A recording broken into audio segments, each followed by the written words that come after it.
Life After Prison. By Silence You. Kabanata 2111 hanggang 2120. Ang pambihirang tagumpay ni Severin ay nagdulot ng malaking kaguluhan sa loob ng sekta, na nagdulot ng ilang pinakamataas na mga masters sa Pearlite Isle na sabik na mag-alay ng kanilang pagbati at bigyan siya ng mga regalo. Hindi mabilang na iba pang mga alagad ang sumigaw sa mga tandang at naiinggit na paghanga. Ang mabilis niyang pagbangon ay tila ang tanging pinag-uusapan nila. Ang ilang mga alagad na personal na nakipagsapalaran sa mga guho ng Arctic Heights ay malinaw na nagkwento kung paano natalo ni Severin ang kanyang mga kalaban sa lugar ng Mana. Maraming mga alagad na naghirap sa loob ng maraming taon ngunit hindi pa nakakamit ang anumang makabuluhang bagay na tiningnan si Severin bilang isang beacon ng inspirasyon, isang paragon na maaari nilang hangarin na makamit. Samantala, ang mga reaksyon ng mga kababalaghan sa maraming lumulutang na isla ay magkahalong kagalakan at panlulumo. Si Carl, ang napapabalitang muling pagkakatawang tao ng isang sinaunang puwersa, ay nagsimulang kumulo sa pagkadismaya matapos mabaygo ang kanyang nasasakupan, si Sandy, na makuha ang Sky Soil Zenith. Gayunpaman, si Carl ay may sariling legacy, at sa gayon ay hindi sinisisi si Sandy sa pag-urong. Gayunpaman, ang pambihirang tagumpay ni Severin ay nagparamdam sa kanya na siya ay nakaupo sa mga pin at karayom. Hinatak niya ang isang mahabang mukha at may napakaasim na ekspresyon. Mayroong 2 buwan na lang ang natitira bago ang torneo. Hindi ko maiwasang magtaka kung interesado ba siya gaya ng lahat sa pag-secure ng isang lugar upang bisitahin ang Midland. Ang kabiguan ni Sandy ay hindi nagpapahina sa espiritu ni Carl, dahil siya ay isang reinkarnasyon ng isang makapangyarihang Royal Paragon sa kanyang nakaraang buhay. Ang muling pagkakatawang tao at pagkamit sa bagong buhay ay mga hakbang lamang tungo sa pagkamit ng mas mataas na taas, maging ang pagka-Diyos o immortalidad. Ang pagkawala ng isang elite quality na espiritual na kayamanan ay kapos-palad, walang alinlangan, ngunit ito ay isang blip lamang sa grand scheme ng mga bagay. Ang tagumpay ni Severin na mahirap tanggapin ni Carl. Hindi niya matitinag ang nakakabagabag na katotohanan na nakamit ni Severin ang ganoong kabilis na pag-unlad sa kabila ng pagpasok sa sekta mahigit kalahating taon na ang nakalipas. Ang isa ay mapapatawad na ipagpalagay na si Severin ay maaaring isang napakalaking kababalaghan sa isang nakaraang buhay. Ang pagmamataas ni Carl ay napalitan ng mabangis na determinasyon. Kinilala niya si Severin bilang isang tunay na kapantay at isang karapat-dapat na kalaban.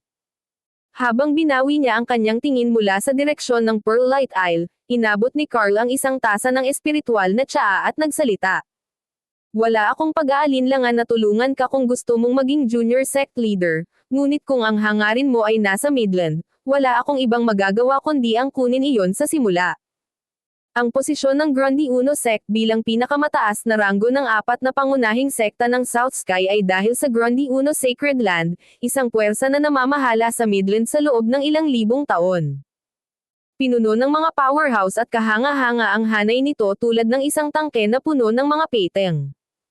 Bilang isang subordinate ng Sacred Land, tanging ang top-tier henyo ng Grundy Uno Sect ang nabigyan ng hinahangad na pagkakataong magsanay doon. Si Oscar, sa kabila ng kanyang kakilakilabot na husay bilang isang level 8 Royal Paragon, ay nakakuha lamang ng pangalawang pwesto sa mga nakaraang taon, na sinisiguro sa kanya ang tungkulin ng pinuno ng sekta. Si Carl, bilang isang muling nagkatawang tao na makapangyarihang nilalang, ay may mas malawak na mga ambisyon. Alam niya na ang South Sky ay napakaliit na lugar para umunlad ang isang dragon, ngunit kahit na siya ay isang bahagyang mas malaking isda sa tangke ng peteng na Midland. Bilang resulta, hinaanggad niya ang pagkakataon sa Midland at determinado siyang makuha ito.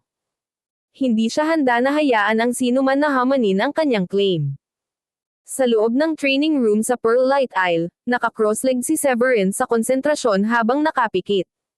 Hindi niya alam na siya pala ang nagdulot ng kaguluhan sa sekta.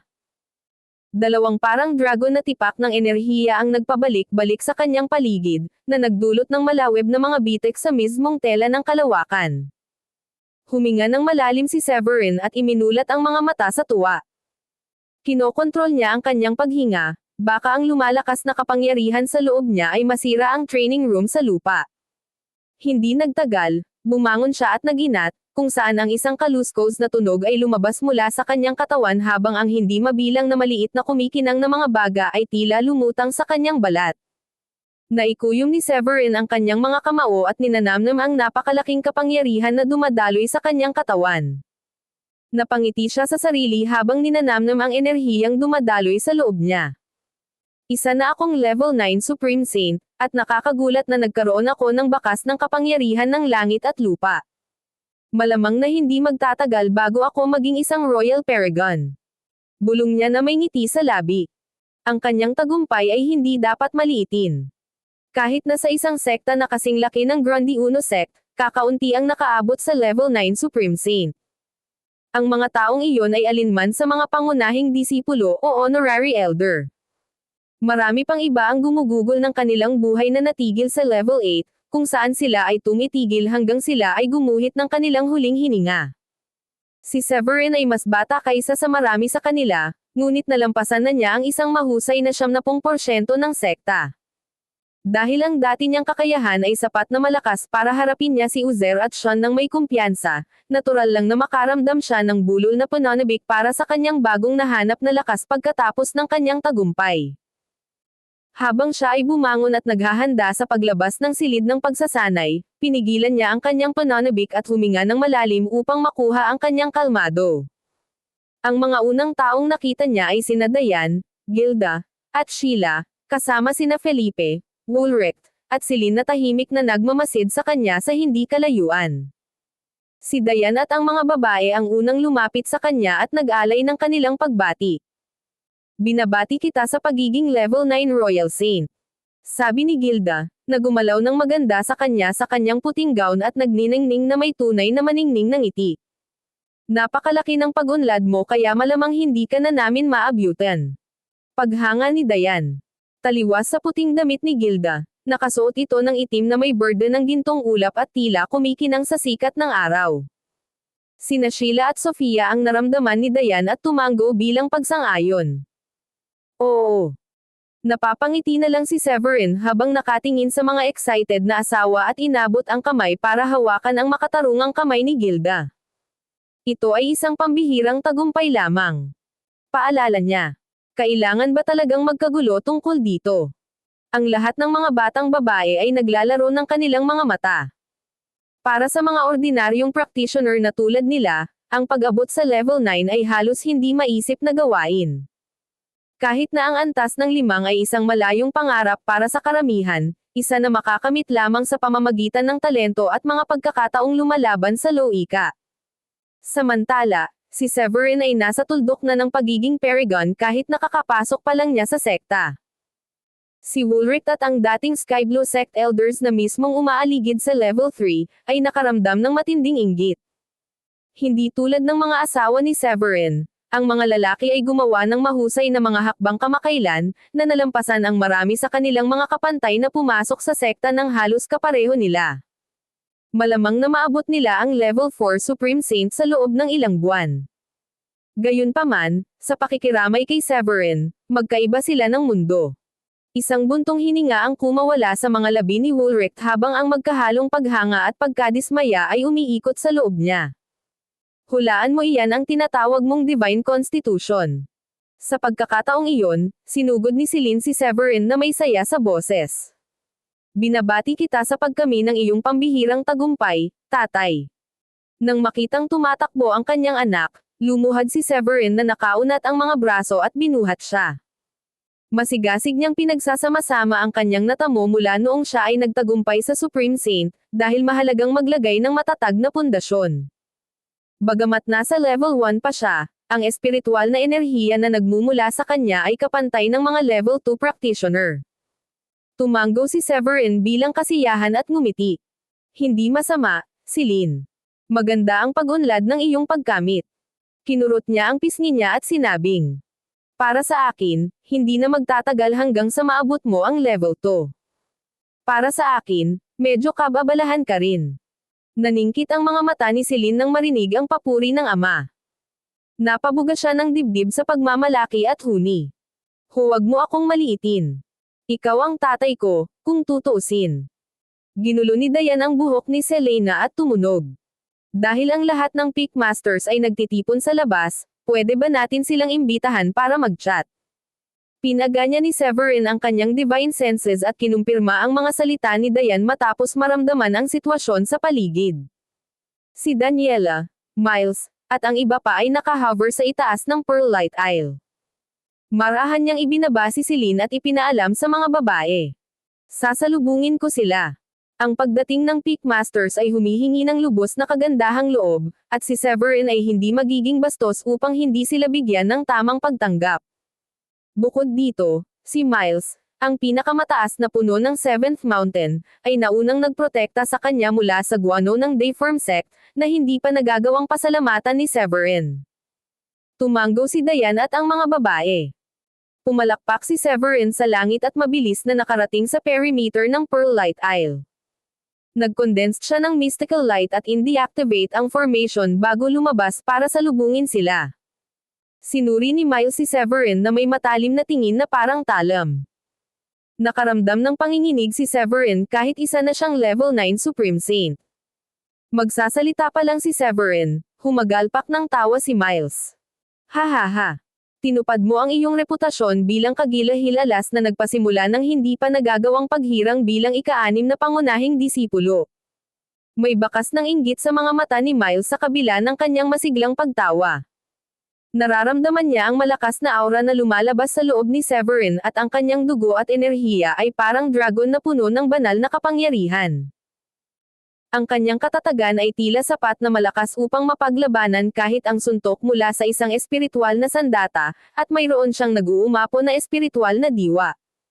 Isang mahinang sword energy ang tila bumabalot sa kanyang katawan, na para bang handa ng magpakawala ng isang nakamamatay na sword wheel. Lahat ng taong nakatayo sa paligid niya ay nakaramdam ng kahangahangang presensya na nagmumula sa kanya. Higit sa lahat, ang malakas na Sky Soil Heptagold Sword Energy sa loob ni Severin ay nagpang-inag kay Miles. Sa harap ng masigasig na papuri ni Miles, nag-alok si Severin ng isang mapagpakumbabang ngiti at nagpapasalamat na sana sa papuri. Gayunpaman, sinabi ni Miles. Mukhang kabisado mo na ang Sky Soil Heptagold Sword Energy bukod pa sa pag-abot sa level 9 Supreme Saint. Ang okasyong ito ay karapat-dapat sa pagdiriwang. Ipinahayag ni Miles na itinaas niya ang kanyang kamay. Sa pamamagitan ng isang alon, isang espiritual na liwanag na nagdadala ng isang malakas na halimuyak na panggamot ang lumitaw sa kanyang harapan. Anunsyo ni Miles. Narito ako para ihandog sa iyo ang 7th grade na halamang gamot na ito. Nang mawala ang espiritual na liwanag, nabunyag ang isang malapalas na maputing berdeng bulaklak na tila isang orchid. Si Severin, isang high-rank alchemist sa ika-6 na baitang mismo, ay agad na nakilala ito bilang Omni-Spirit White Orchid, isang damong ginamit sa paggawa ng ika-7 baitang na tableta na kilala bilang Nimble Sense Pill. Si Miles, na ngayon ay isang antas 7 Paragon, ay hindi nangangailangan ng gayong damo. Gayunpaman, ito ay isang kaloob para kay Severin, na tinanggap ito ng may pasasalamat ng ngiti. Salamat, Ginoo. Hindi kailangan salamat. Sabi ni Miles. Natutuwa akong pinahahalagahan mo ito. Ang bulaklak na ito na 7th grade ay hindi gaanong kapaki-pakinabang sa akin, kaya isaalang-alang ito bilang aking maliit na regalo sa pagbati. Itinuring ito ni Miles bilang isang bagay na isang pamumuhunan, dahil 2 buwan na lamang ang natitira bago ang sect tournament. Dahil sa kasalukuyang bilis ni Severin sa pagsasanay, malamang na makakuha siya ng panibagong tagumpay sa loob ng panahong iyon. Nasaksihan ni Miles ang insidente sa Arctic Heights, at na-appreciate niya na si Severin ay may napakalaking lakas pagkatapos na mag-isang patayin si Uzer. Sakaling maabot ni Severin ang antas ng isang Paragon, nadama ni Miles na kahit na ang mga kilalang unang pangunahing disipulo na si Carl ay maaaring hindi katugma ni Severin. Ang sekta na tournament na ito ay tutukoy sa susunod na Junior Sect Leader, isang lugar sa Midland, at ang inaasam na lugar sa Starry Sky Battle Space.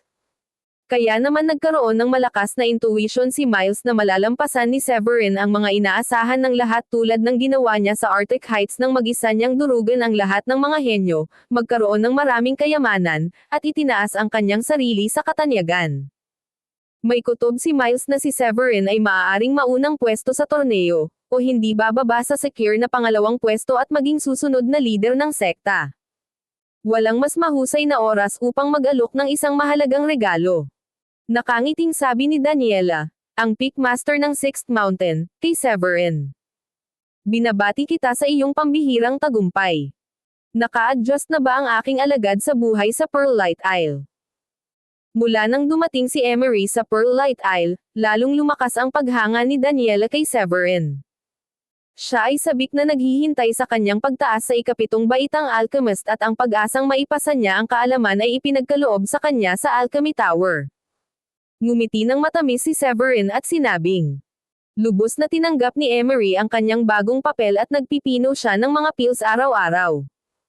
Hindi na niya kailangang gumawa ng mga pangunahing table task tulad ng Crystal Spring Pill mula nang dumating si Emery. Lumawak ang ngiti ni Daniela.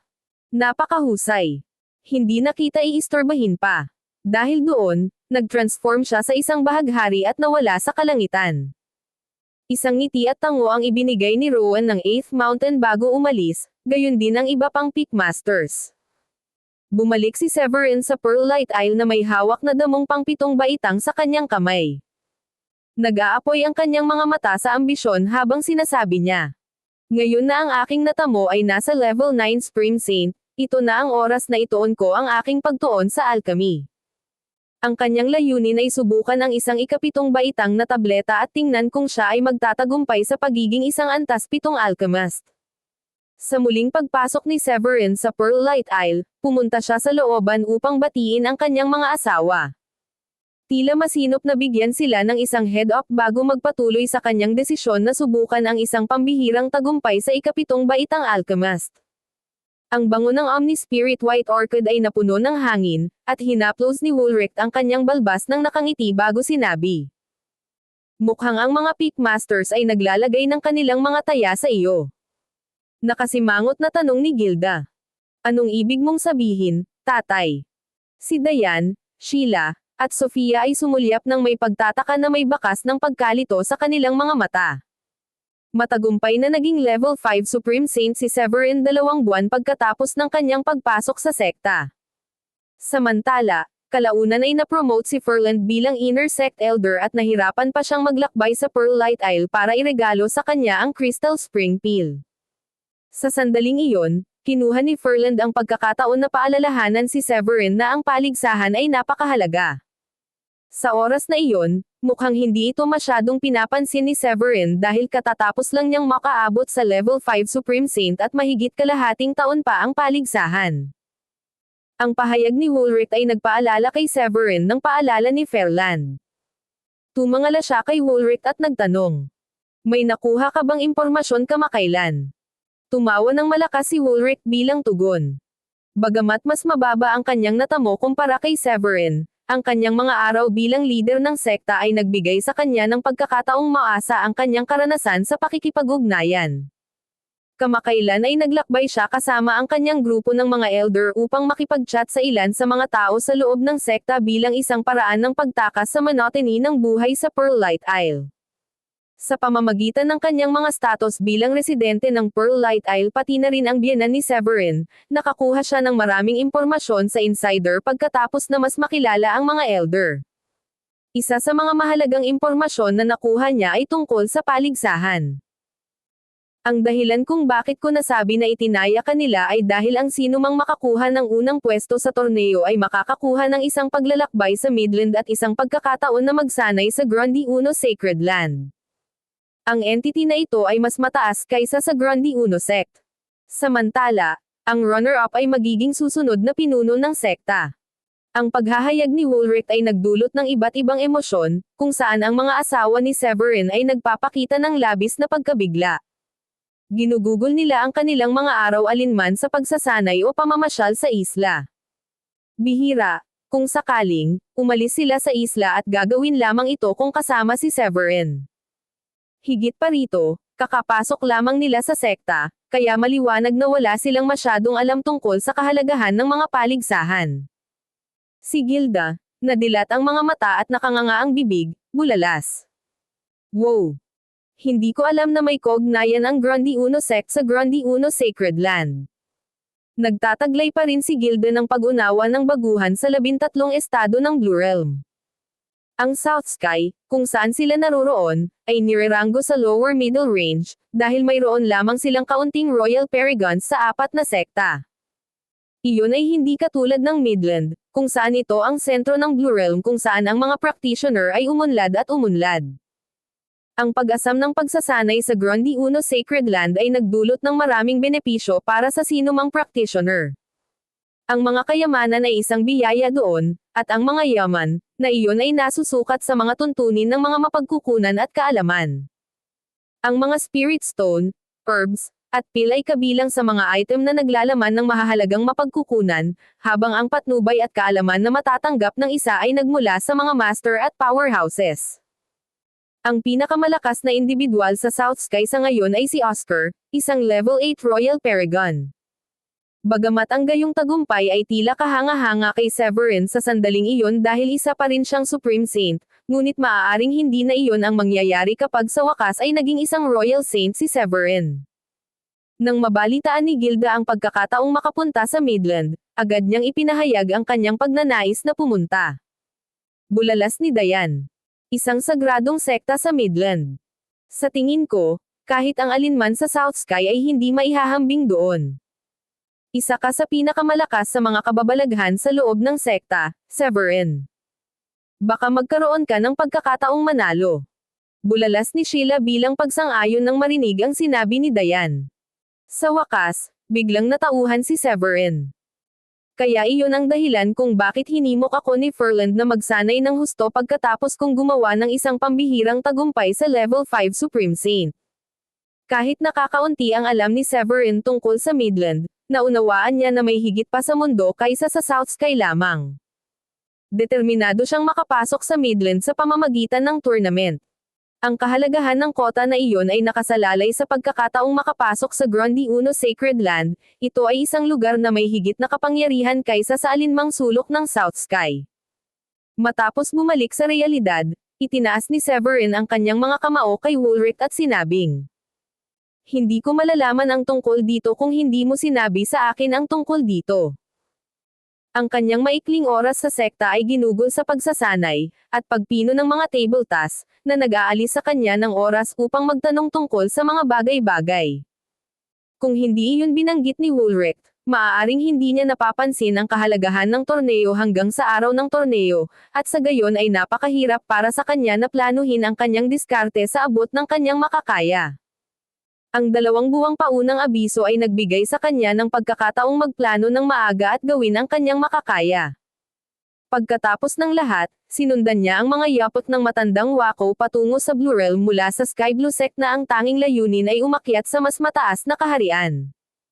Ang pagkakaroon ng isang matalinong elder bilang kanyang biyenan ay walang dod ang bagay na lubos na ipinagpapasalamat ni Severin.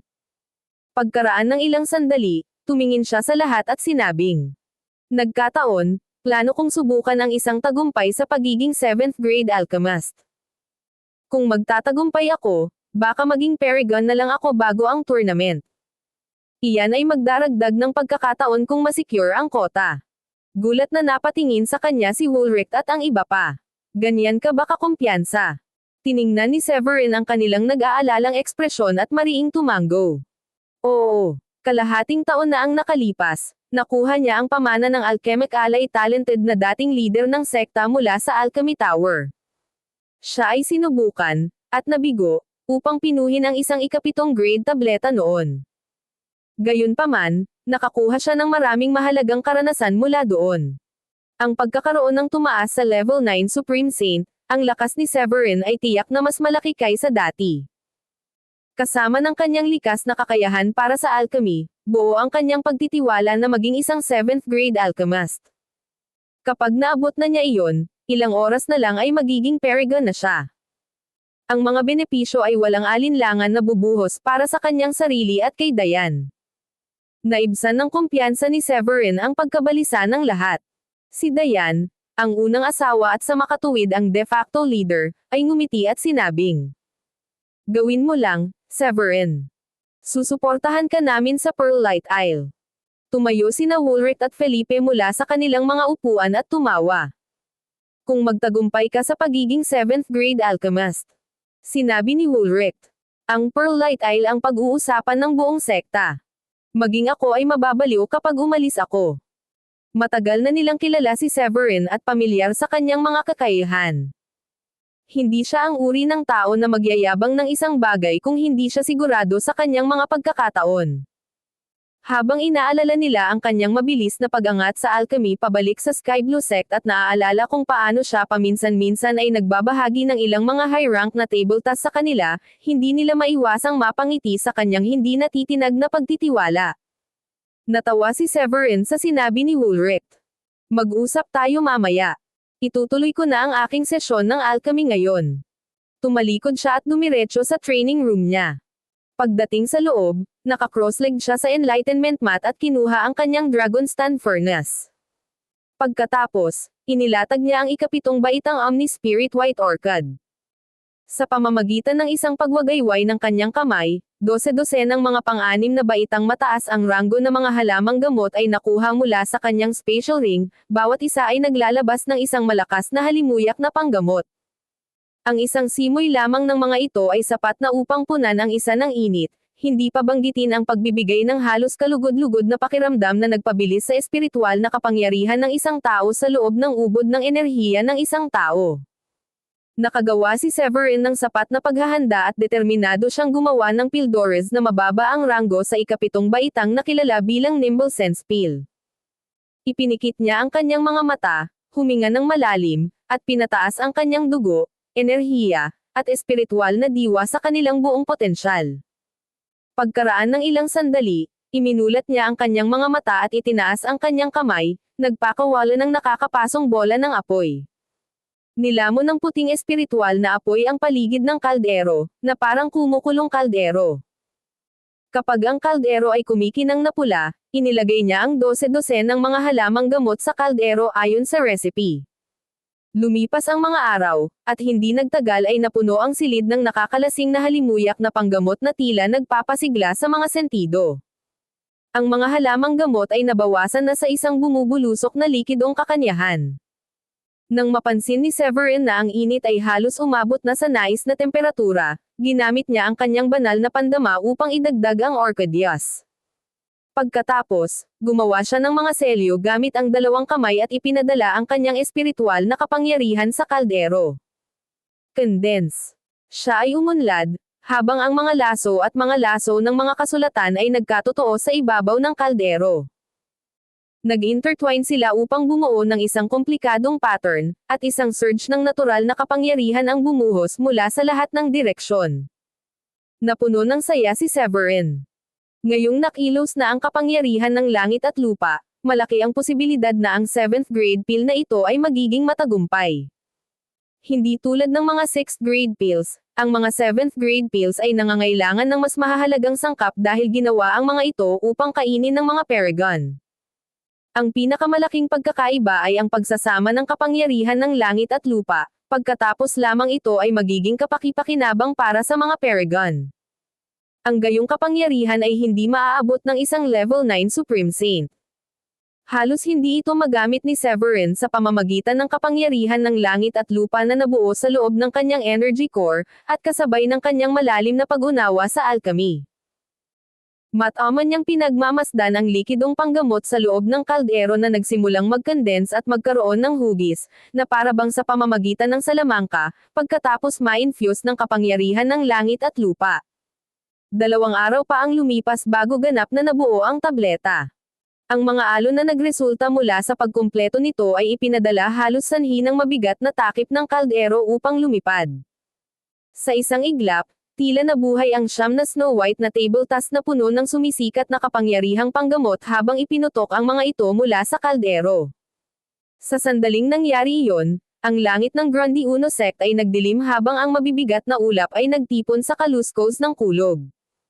Nagningning sa tuwa ang mga mata ni Severin sa nakitang pangyayari. Alam niyang matagumpay ang mga table task sa ikapitong baitang. Ang nalalapit na Thunderbolt Tribulation ay isang bagay ng isang pangwakas na bautismo na nilinis ang lahat ng mga dumi at sumipsip ng malaking halaga ng kapangyarihan ng langit at lupa. Ang pagkumpleto ng prosesong iyon ay nagpahiwatig ng tunay na paglitaw ng mga 7th grade pills na iyon. Habang ang siyam na table task ay tumataas mula sa kaldero, itinaas ni Severin ang kanyang kamay at umakyat sa kalangitan sa itaas ng Pearlite Isle kasama ang mga table task. Ilang sandali matapos siyang bumangon, bumagsak ang isang kulog at nagbanta na sisirain ang mga bunga ng kanyang pagpapagal. Gayunpaman, ang siyam na tableta ay nanatiling hindi sumusuko sa harap ng kidlat ng binyag. Isang agos ng espiritual na liwanag ang pumaligid sa mga table task at nilabanan ang galit ng kulog. Ang kaluskos na kapigatian ay umalingaw sa buong Grundy Uno sect, at ginulat ang bawat alagad. Tulad ng dati, nagsimula silang mag-usap sa kanilang mga sarili nang tumingin sila sa makapal at nagbabantang ulap na umaaligid sa itaas ng Pearlite Isle. Anong nangyayari? Tingnan mo. Nabuo ang mga ulap na iyon sa itaas lamang ng Pearlite Isle. Gumagawa na ba ng panibagong tagumpay si Severin? Sa tingin ko hindi. Mukhang hindi ito ang uri ng tribulation ng isang Paragon ay haharapin. Hoy, may nakakaamoy ba sa inyo ng pabango ng panggamot? Isang amoy lang ay parang malapit ko nang makamit ang isang tagumpay. Pinipino ba ni Severin ang ilang uri ng tableta? Nagtataka ako kung anong uri ng tableta ang maaaring mag-trigger ng ganitong kalamidad.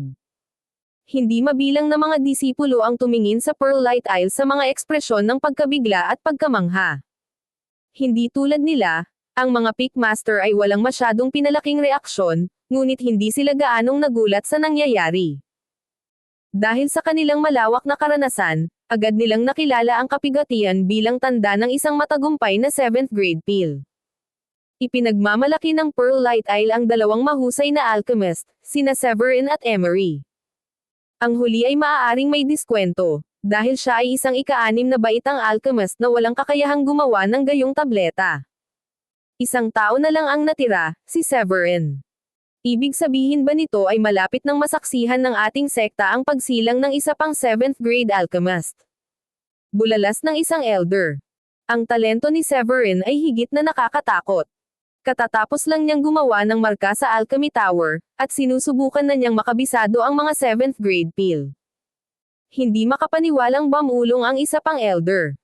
Ang pagkabigla ay umalangaw sa pinakamalalim sa 6th mountain.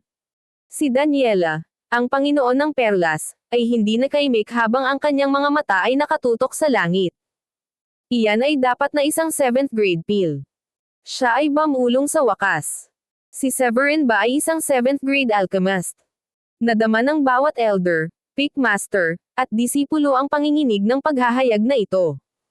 Maraming benepisyo ang may dudulot ng isang 7th grade alchemist sa sekta, lalo na ang isa na nagmana ng kaalaman mula sa dating pinuno ng sekta.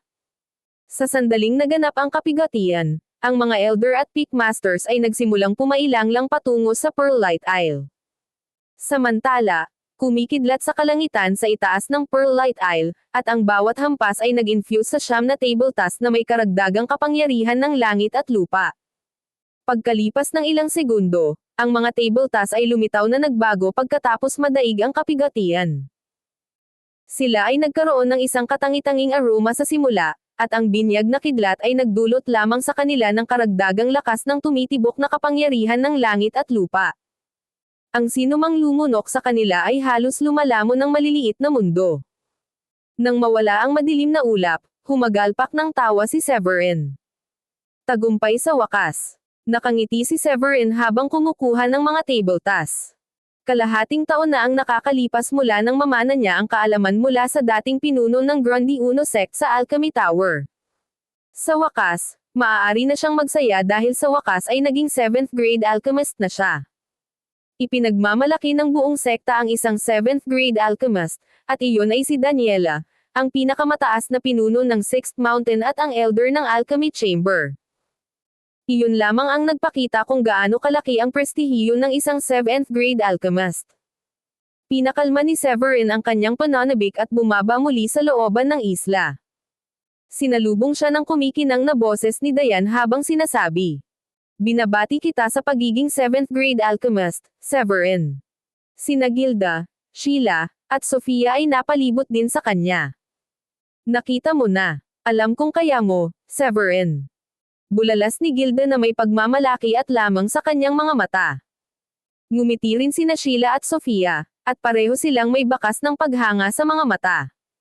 Bagamat alam na alam nila ang kakaibang talento ni Severin, hindi pa rin nakakagulat na malaman ang kanyang pag-akyat sa 7th grade alchemist.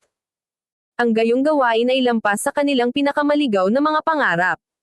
Kung tutuusin, kung ganoon kadaling gawin, hindi sana si Daniela ang nag-iisang 7th grade alchemist. Lumapit sa kanya sina Woolrich at Felipe na may mga ngiti sa labi. Ang iyong talento ay alchemy ay sadyang kahanga-hanga.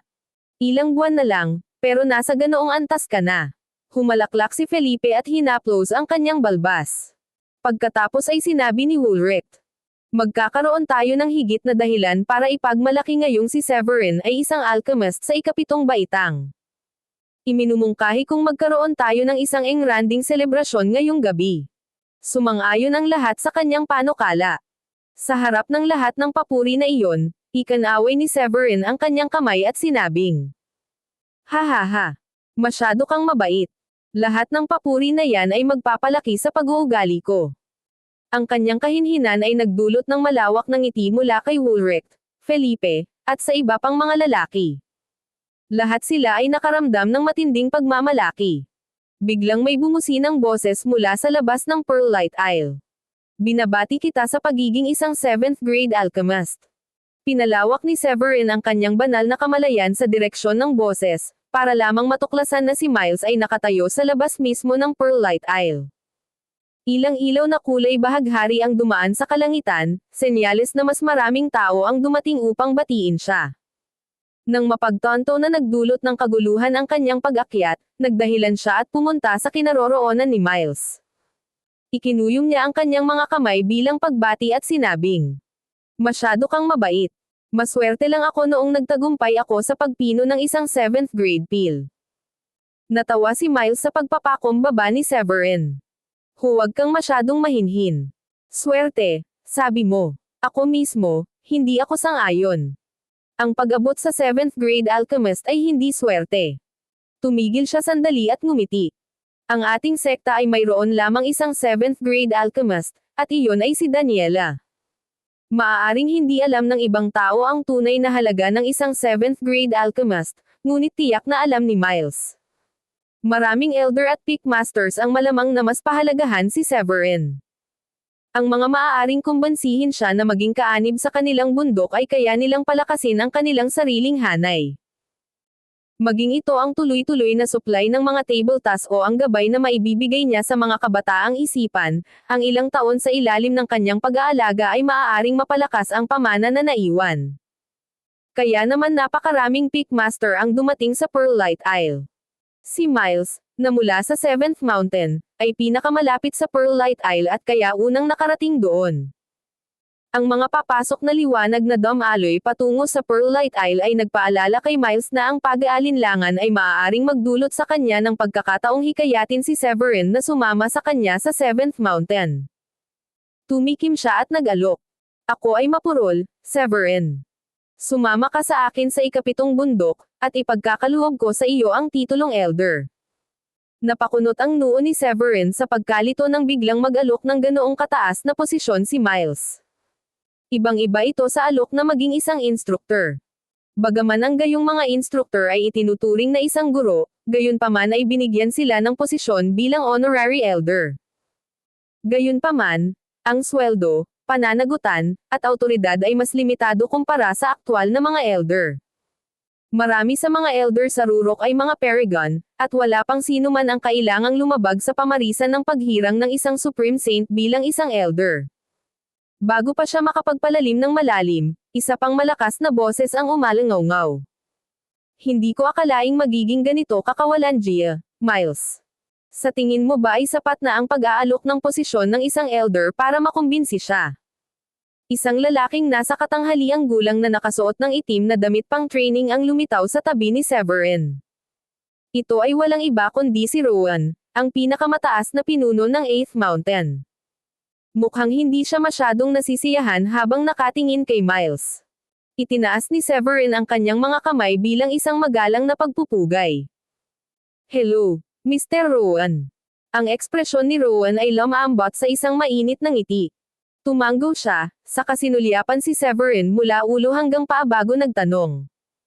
Kaibigan. Mukhang 7th grade alchemist ka na ngayon, tama ba? Tumanggo si Severin bilang pagsang-ayon. Napalitan ng tuwa ang unang pag-aalala ni Rowan.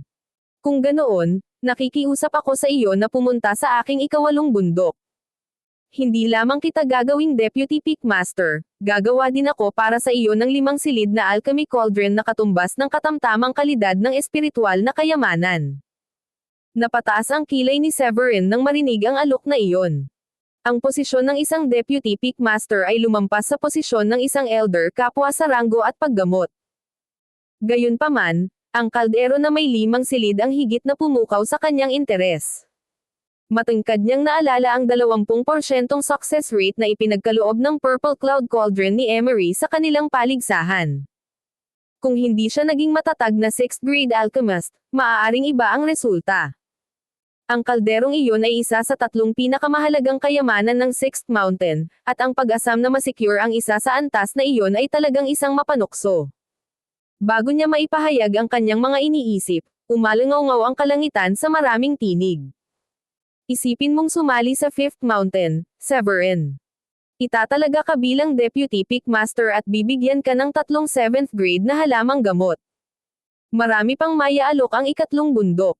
Makakatanggap ka ng 2 espiritual na kayamanan at 4 na 7th grade na halamang gamot. Sa loob ng ilang sandali, ang bawat pinakamataas na puno ng 9 na bundok ng sekta ay bumaba sa Pearlite Isle. Hindi nagtagal ay nasangkot sila sa isang mahigpit na kompetisyon upang matiyak ang katapatan ni Severin, ang sumisikat na bituin na nakagawa lamang ng isang pambihirang tagumpay sa 7th grade alchemist.